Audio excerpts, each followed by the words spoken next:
You should all see the beginning of that presentation there now, I hope. Welcome to the presentation of Managing the Marathon, Dealing with the Uncertainty and Stress from COVID-19 with Dr. R. Nicholas Carlton, Professor of Psychology from the University of Regina, which will be beginning in a couple of minutes. If you were looking for a different session, please navigate to it through the sessions listing to the left of the main page. So good afternoon. Thank you for joining us at the PSHSA's Workplace Reimagined Virtual Conference. My name is Christine Jadicard, and I'm a health and safety consultant here at PSHSA. I'm pleased to welcome you to the Managing the Marathon, Dealing with the Uncertainty and Stress from COVID-19, presented by Dr. Carlton, Professor of Psychology from the University of Regina. Before we begin, I want to mention that there will be an opportunity to ask questions following the presentation. Feel free to put your questions into the chat if you want to during the session. That way I can then get those questions ready to ask them at the end of the session. The pandemic is a complex and pervasive, prolonged stressor that involves significant uncertainties and threats that are differentially impacting everyone, including our frontline workers. Based on the growing recognition that the stressor will continue for the foreseeable future, we need to shift the discussion towards developing and sustaining resiliency as individuals and organizations. Dr. Nicholas Carlton is a professor of psychology at the University of Regina. He has published more than 160 peer-reviewed journal articles and books exploring the fundamental basis of anxiety and related disorders. His research is funded by diverse federal and provincial agencies. Dr. Carlton has received several prestigious awards. Recently, he's been elected to the Royal Society of Canada and the Canadian Academy of Health Sciences. Dr. Carlton is currently serving as Scientific Director for the Canadian Institute for Public Safety Research and Treatment. We are pleased to welcome Dr. Carlton, who will reflect on the impacts of the pandemic on the Canadian frontline workers and how to develop and sustain resiliency as individuals and organizations. So hello and welcome. So I am going to stop sharing and you can take it over from here. Terrific. All right, I'm going to see if I can do the sharing here without it causing me. Terrific. Look at that. It looks like it's shared on my screen. Fantastic. It is. Well, thank you very much for having me this afternoon. I'm very happy to be here. We're going to spend a little bit of time this afternoon talking about managing the marathon, and I think the marathon really is something that that needs to be underscored, but we'll get to that in just a few minutes. So just some brief disclosures. I'm a professor of psychology. I'm a registered clinical psychologist here in the province of Saskatchewan. I've spent the majority of my professional career working with different kinds of traumatic events and providing clinical services and conducting clinically related research. I don't have any relationships with commercial interests. I am supported by a variety of federal and provincial agencies, for which I'm very, very grateful. We talk today, and we're going to talk today about a lot of the work that I've done with public safety personnel and other frontline healthcare workers, very much focused on some of the COVID work that we've done over the last several months now. For those of you who don't know, when I say public safety personnel, it's a very inclusive term by which I'm referencing groups like our border services agents and workers, our communications officials, so 911 operators and dispatchers, for example, our correctional workers, our search and rescue teams, our police, our paramedics, our firefighters. There's a host of different groups that fall under that category of public safety personnel. And our frontline healthcare workers refer to a host of different professions as well, from our nurses to our physicians to a variety of different groups that are working hard all the time to keep us safe.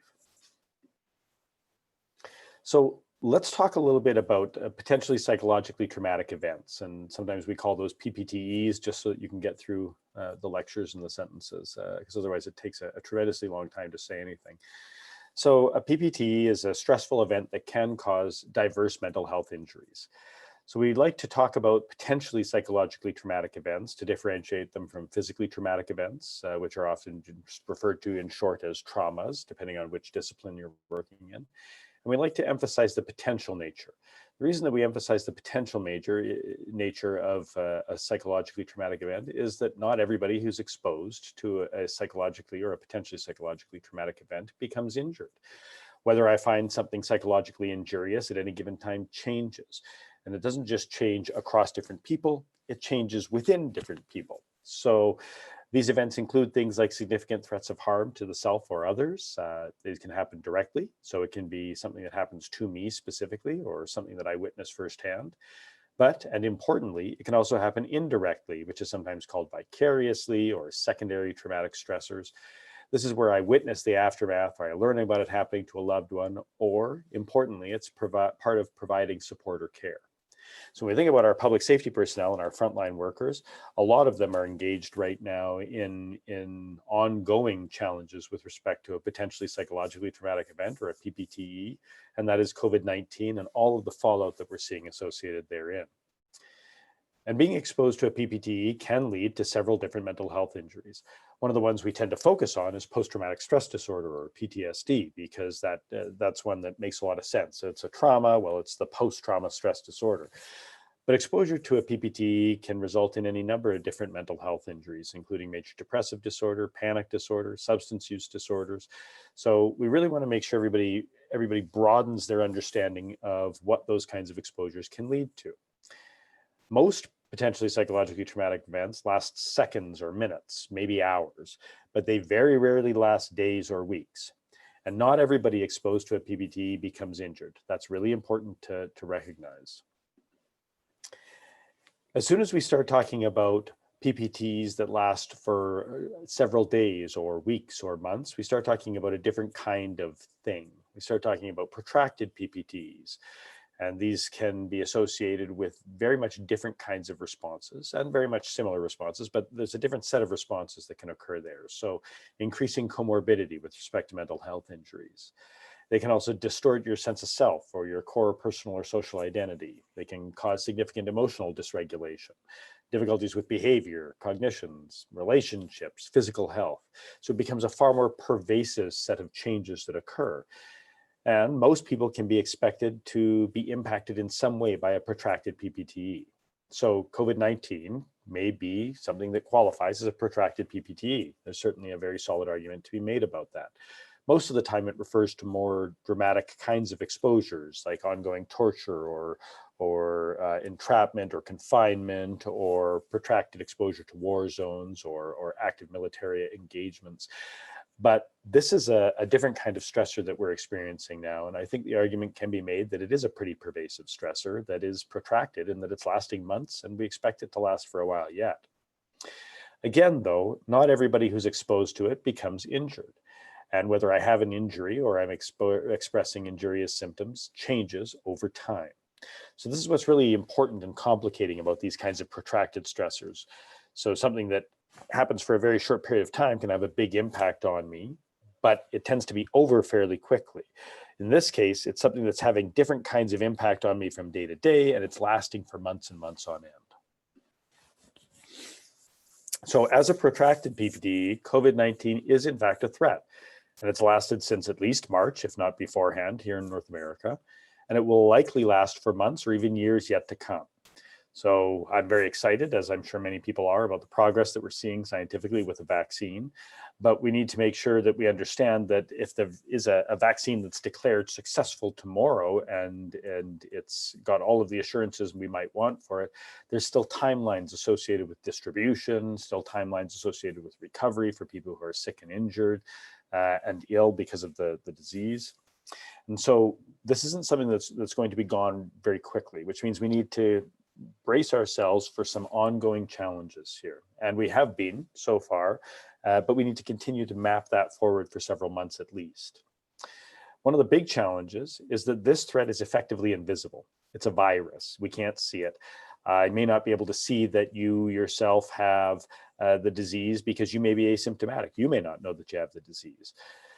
The threat is also ambiguous. It's really difficult for us to identify or qualify the different levels of threat. And we're seeing this expressed in the general population. So if I'm not sick and I don't feel sick and I don't feel symptomatic, and neither do my friends or family, it's hard for me to recognize, it's not as easy for me to recognize the imminence of that threat.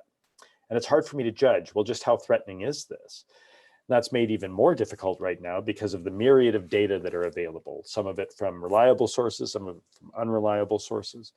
But the data is definitely out there, and we're hearing competing narratives all the time. So you might be on social media hearing one narrative, for example, that's saying this is not a problem, and another narrative saying this is a really huge issue.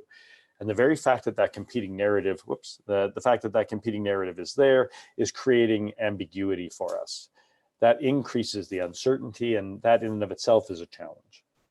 So the threat is also very pervasive. It's not an escapable threat, not really. Like, I could batten down the hatches and stay at home for 2 weeks, 3 weeks, maybe a month. But at some point in time, many of us are going to have to go out for something at some point, or we're going to have something delivered at some point. So it's very difficult for us to definitively and absolutely avoid this threat.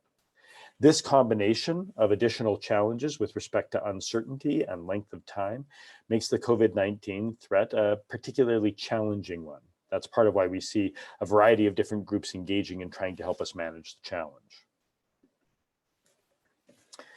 That pervasive uncertainty is in and of itself problematic for mental health. So we have a lot of data already that says how well we manage uncertainty is importantly related to our mental health, and that the more difficulty we have managing uncertainty, the more difficulty we are likely to have with our mental health. And we know that in this case, uncertainty is approaching us in a variety of ways, and that makes it a huge challenge. We have no idea how long this threat is going to last. Not really. We know it's going to keep going, but we don't have a definitive end point yet. We're not really 100% sure about the effective protective actions. We know that wearing a mask appears to be beneficial. We know that regular hand washing appears to be beneficial. We know that social isolation appears to be beneficial, but we don't have the same kind of definitive protective actions that we might have for other potential threats. So we can't be 100% sure that we're safe. There's also changing requirements, which is normal. It's a natural part of science that the requirements are going to change and the interventions are going to change, because that's what happens with science. As we get more data, as we get more information, we refine and we change and we provide new recommendations. So that's an indication science is working. But it does make it more difficult for us as a community to keep up with best practices and for us to move forward collectively managing the threat. There's also special challenges. So children's education, household finances, personal health, family health, all of those are being impacted in very, very different ways. And it's creating additional layers of uncertainty for us. How will my kids get educated? If they're not going to go to school, how do I keep them here at home and manage my finances? How do I look after my own personal health and my family's health at the same time while still going for groceries if that's what I need to do? And all of this is simply going to layer on top of any existing socioeconomic stressors. Grit and avoidance and other short-term strategies are unlikely to be sufficient. So short-term strategy for a stressor might be, well, I'm going to go for a quick run and burn it off, or I'm going to choose a slightly less healthy strategy. I'm going to have a couple of drinks tonight and it'll just decompress me and I'll be able to move along. Or tonight will be a treat night with dinner, and because it was a stressful day, and tomorrow will be better. Those kinds of strategies might work. They have different levels of pros and cons to them, but they might work for short periods of time. But it's unlikely that those are going to hold up for months or years on end, because we simply can't sustain them. And over time, short-term strategies tend to exhaust themselves. We need to reframe our expectations. That's a big part about this change that we're all trying to manage. We need to reframe our expectations with timelines. We need to reframe our expectations with each other. We need to reframe our expectations with what can actually be done within the context of a pandemic. We also need to take a look at implementing, maintaining, and supporting sustainable solutions and strategies. So we see this, I've heard this from a lot of different groups across the country now. People are pushing through. You know what, we're short-staffed, so it's okay, I can do a 12-hour shift, I can do a 15-hour shift, I can do 2 or 3 or 4 of those in a row. Those kinds of grit-related push-through individual resilience strategies to make it through, again, those might work short-term, but they're not sustainable long-term. So that might mean that we need organizational, systemic, and structural coping strategies. We might need to change what our actual system level deliveries look like, what our capacity is to manage different other kinds of challenges. In any case, we're probably looking at a multifaceted series of tailored solutions, because what works in one place or for one profession might not work in another. So it might be reasonable for us to say we're going to work shorter hours with this particular group of professionals, and we're simply not going to have services available from 10 p.m. until 8 a.m. But I think we'd all be very concerned if the services offered by our paramedics, our police officers, our firefighters, correctional workers, communications officers, border services, if all of those just shut down at 10 p.m. and they weren't available until 8 a.m. So it's not a universal set of solutions. And these solutions can't all be left with the individual or with the organization. We need team-based solutions because that's how big the challenge is. We also want to watch out for things like burnout. Even with the most psychologically safe environment that can be created and the most resilient person, burnout, which is associated with emotional exhaustion, cynicism, detachment, negative changes in your reactions to others, depersonalization, inappropriate attitudes, irritability, these are all indications that a team member might be burning out, or a series of team members might be burning out. And that burnout can occur as the result of protracted exposure to an ongoing stressor, particularly an inescapable stressor and an uncertain stressor. We can see this influenced very much by high caseloads. So we see the caseloads increasing. If you have to pull hundreds of members of a team off in a large urban center all at the same time because they have to self-quarantine, and you don't find some way to reduce the demands on the remaining people, you're going to increase the caseloads. That also means that you're going to end up with a lack of control at the individual level over agency and policy procedures here, because the individual is simply being told, yes, we're short-staffed, but do it anyway. Again, that's a short-term solution, but it's not a long-term sustainable one. It's also one that ends up being necessarily unfair because organizational structures weren't built to sustain those kinds of interventions. We also see challenges with respect to discipline and low levels of peer and supervisory support. Specific to occupational contexts, burnout should not be applied to other groups. So burnout, I might be exhausted at home because of any number of home scenarios, but I'm not burning out. Burnout is typically referred to specifically within professional and occupational contexts. It's also distinct from compassion fatigue, vicarious stress, and vicarious trauma because it doesn't necessarily or exclusively require the traumatic event to be the driving factor. It could be everything around the traumatic event, or there could be no specific traumatic event at all. It's associated with symptoms of other mental health injuries like anxiety and depression, as well as absenteeism, and it can occur even in the most psychologically supportive environments. Because at some point, if you leave the stress level high enough, long enough, the most resilient person and the most psychologically supportive environment is going to fail. If you don't provide relief, if you're not providing sort of a sustained engagement with the stressors, because we're still human, right? So at some point, the human being eventually will wear down. It's just a matter of time. And that's one of the things that's not on our side with respect to COVID-19. Resiliency itself is our ability to bounce back after a bad experience. And resiliency is something that can occur at the individual level. So I might have some level of resiliency, or at the group level, my team, my family, my research team, my university team, we might all be resilient as a team together. But bouncing back after the bad experience implies that the bad experience has ended. So that's the first thing. We haven't really seen the end of the COVID-19 stressor. In fact, it keeps coming back in waves and different levels and kinds of stress. It's also not something that's static over time. Human beings are generally resilient and adaptable, but that resilience can get worn down if there's not a recovery period that's associated with self-care and there's not ongoing self-care. How resilient I am also changes depending on my environmental variables. So if I'm well rested, I've had a really positive week, things are going well at home, everything is going well with my family or my kids or my workload at work, and then something bad happens to me, well, I've got a certain level of capacity to manage that. On the other hand, if for the last 2 weeks things haven't been going well at work because we're short-staffed, because the demands have increased, because there's changes in policies, if something's gone wrong at home, so my spouse has a challenge at work, or one of the kids all of a sudden doesn't make their grades, or now all of a sudden I'm going into the principal's office, I'm not sleeping as well because I'm worried and I'm stressed. Now, all of a sudden, it's the same me, but my resilience has gone down. So when I encounter that new stressor, I'm less capable of managing it, less capable in that moment, but the next week might be different. So I might be more capable that next week because it's a different set of experiences. So it's important to recognize that this fluctuates. It's also important to realize that as a species, we're generally resilient and adaptable. We do bounce, we are capable, and we can recover. So that's what we see for the majority of us the majority of the time. And that's really heartening. We also want to be careful before we talk about normal versus disorder, or while we're talking about normal versus disorder. Really, only a licensed qualified person can or should be engaging in diagnoses or implying diagnoses. You need that kind of external support and help if you think somebody's at risk. And we also, none of us are perfectly emotionally healthy or perfectly emotionally or psychologically unhealthy at any given time. It functions along a spectrum, and that spectrum changes day in and day out, depending on our experiences. For possibly beneficial actions that we have, well, I'd refer you back to the CIPSRT COVID-19 Readiness Response Project materials.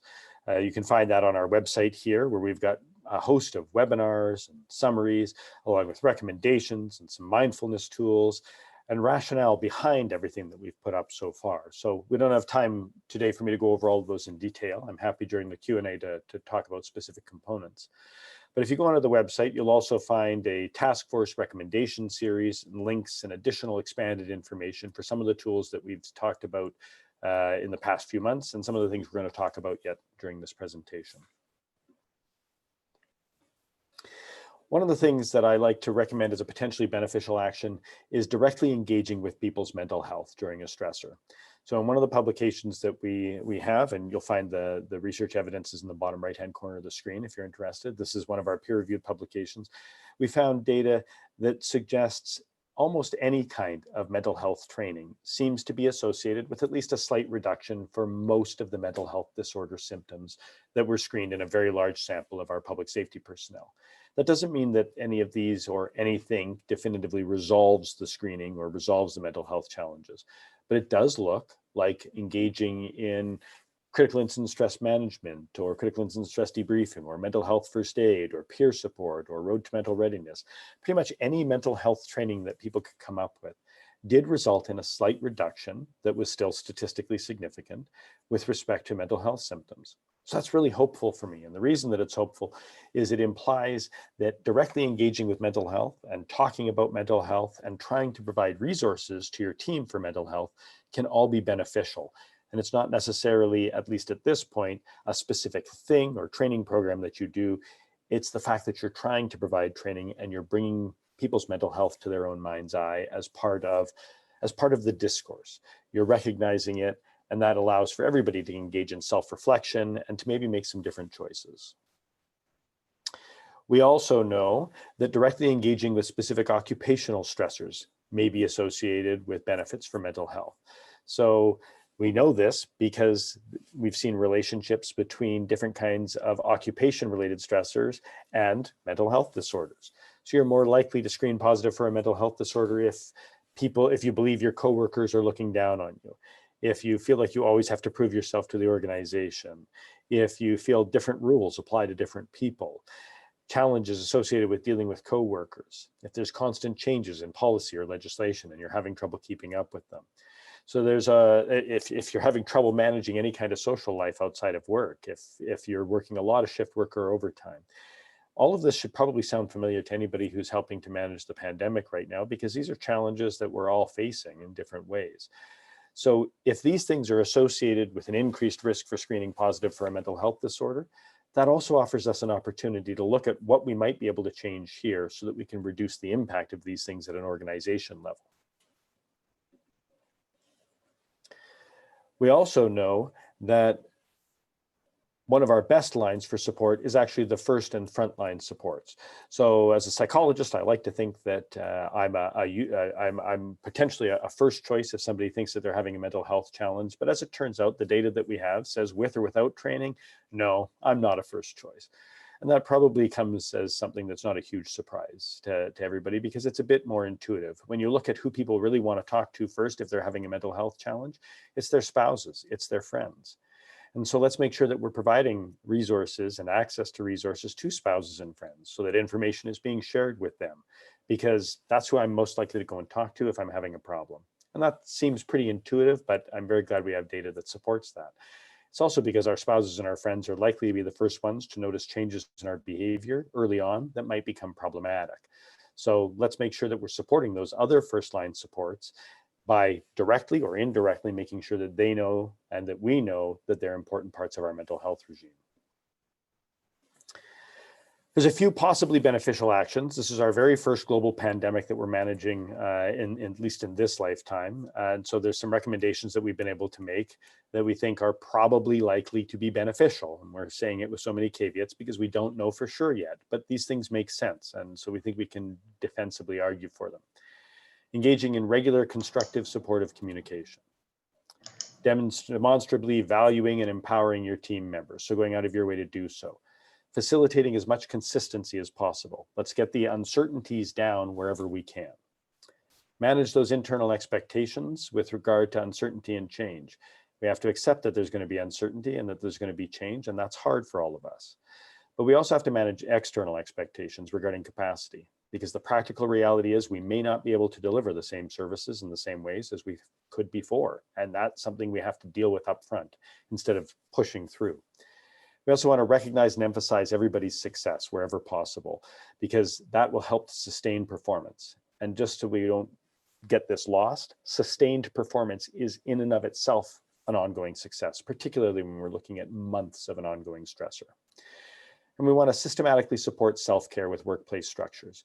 So if I'm telling everybody that they should get a good night's sleep, but I'm also telling everybody they have to work back-to-back 16-hour shifts, that's a miscommunication that somehow has to be addressed, because the workplace structure needs to support at least some levels of self-care during this time. We also recommend brief retraining on the latest research wherever possible, making sure that it's brief snippets of information so that it's easily digestible, delivered frequently, consistently, and transparently, and making sure that leaders are available for interactive communication. Where possible, build decision trees to try and reduce your uncertainty level for yourself and your staff and for your anxiety. Try and remain as visible and express empathy as much as possible if you're in a leadership role. And the social connections and peer support for all of us are critical. So we can't engage necessarily together, but you could meet with friends over Zoom. You could have quick telephone conversations, and you might have to go out of your way to support those, but they are very important.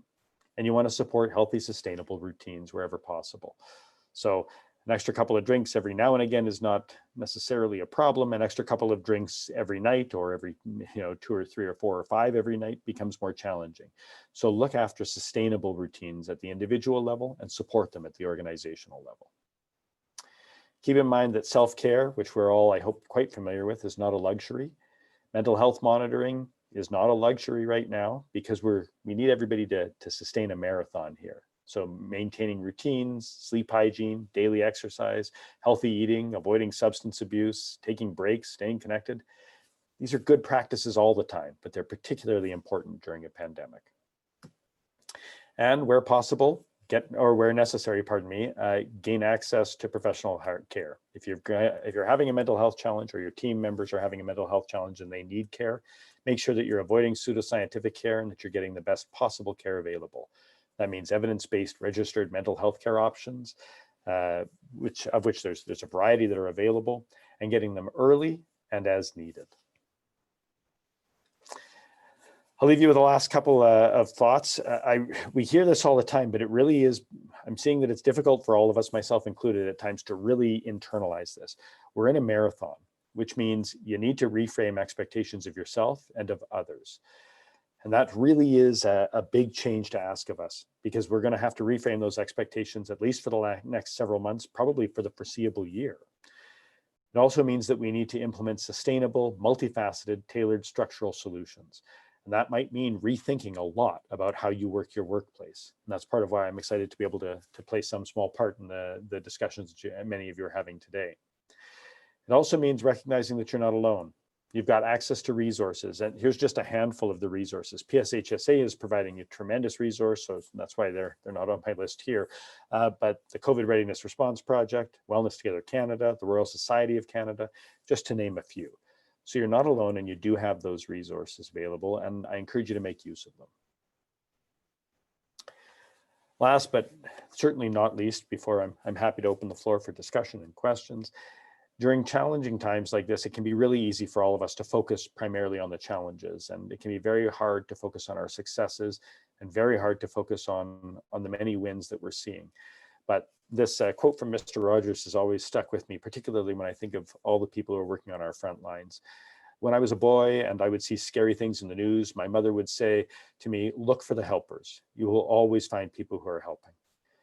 And that can be a really encouraging way for us to look at this current challenge, because so many people are continuing to help. And if I'm exhausted as a helper, it can help me to look around and go, I'm not the only one helping. There's a lot of people helping. And how fantastic is it that we are able to continue helping?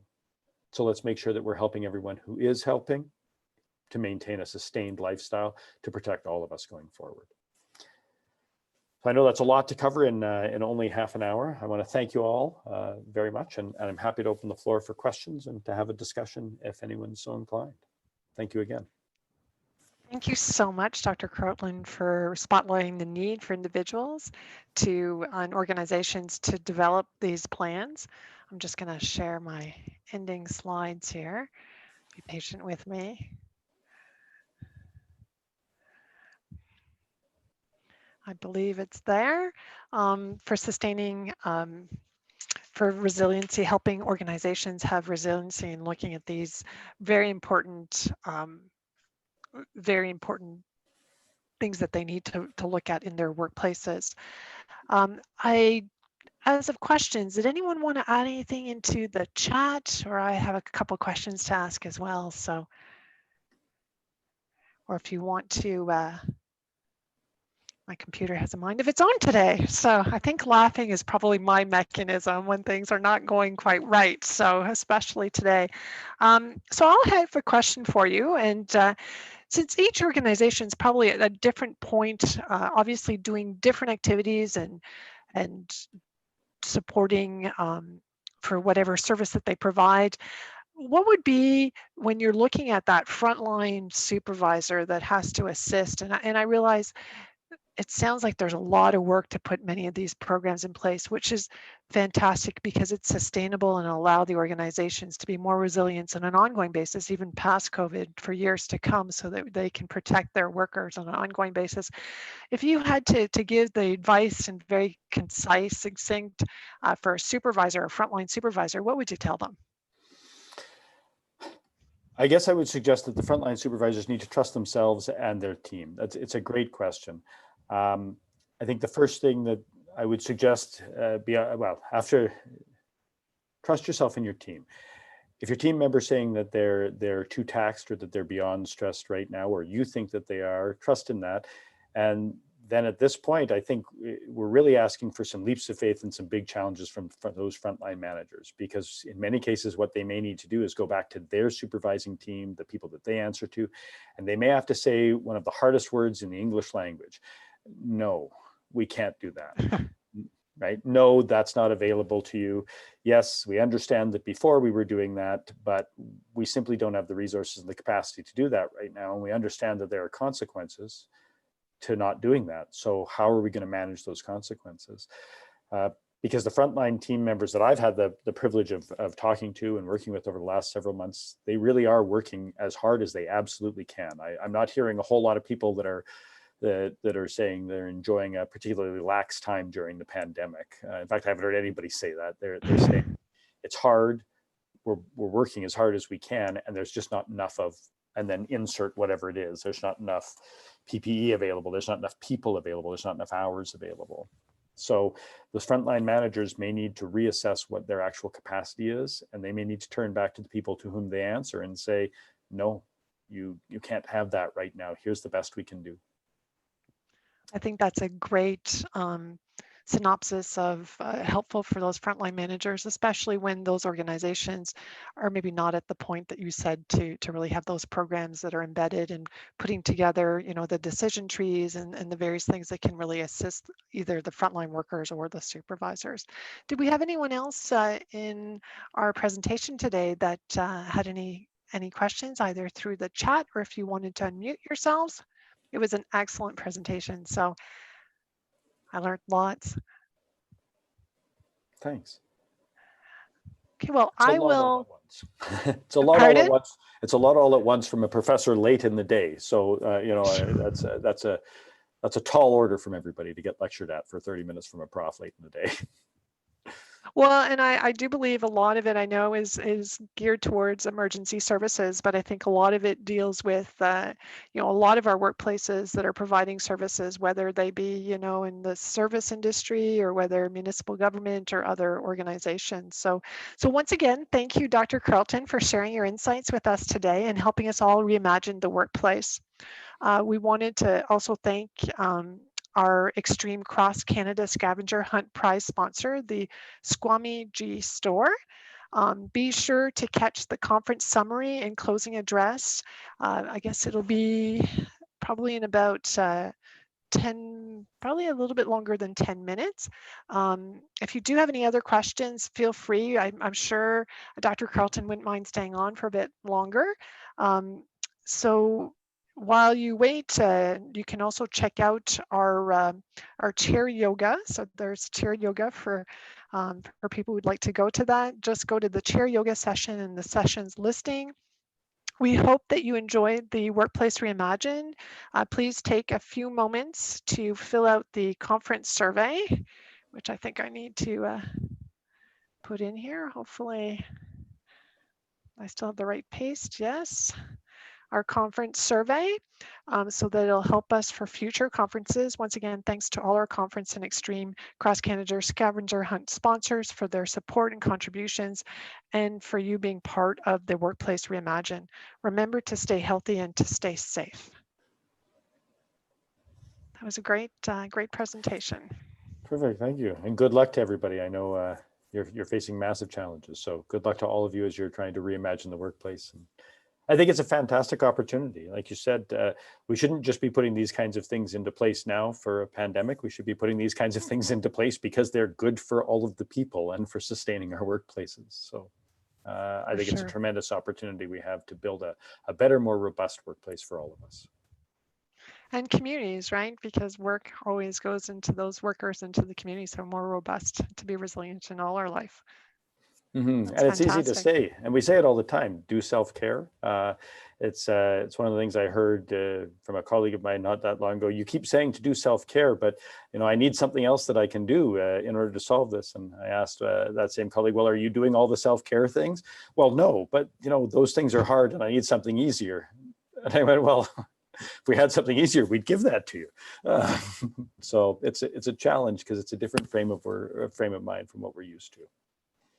Yes, I think sometimes people like to not necessarily complain, but they're not necessarily on the doing end. It's like fix it. Well, and we're all used to being busy and to not prioritizing ourselves, right? And to not prioritizing ourselves has become part of our zeitgeist at this point. It's okay, we're all busy and everybody just works a little harder and it will be okay. And prioritizing ourselves can feel selfish and not necessarily like you're giving it all. And so I think it can be challenging for people to do that, but right now it's so important. I do agree, and I think workers, by not doing so, they put themselves at greater risk, and then they're leaving themselves that they'll no longer be able to assist the people that, whether it be at work or outside of work, because of that. Mm-hmm. When we're doing self-care, we're buying capacity not only now, but we're buying capacity in the future, and we need that capacity in the future for all of us, for an ongoing basis. So hopefully we can all learn to do gradually better on all of these fronts. Fantastic. Well, it was a well-attended session, just under 100 people. So we do appreciate your time today. And I'm going to, again, feel free to attend the chair yoga. So you can do some self-care by doing some exercises from your chair. And as well as we have a wrap-up session with the Ministry of Labor and Training and Skills Development for wrapping up the day. And we do appreciate everyone taking the time today to either present or to attend.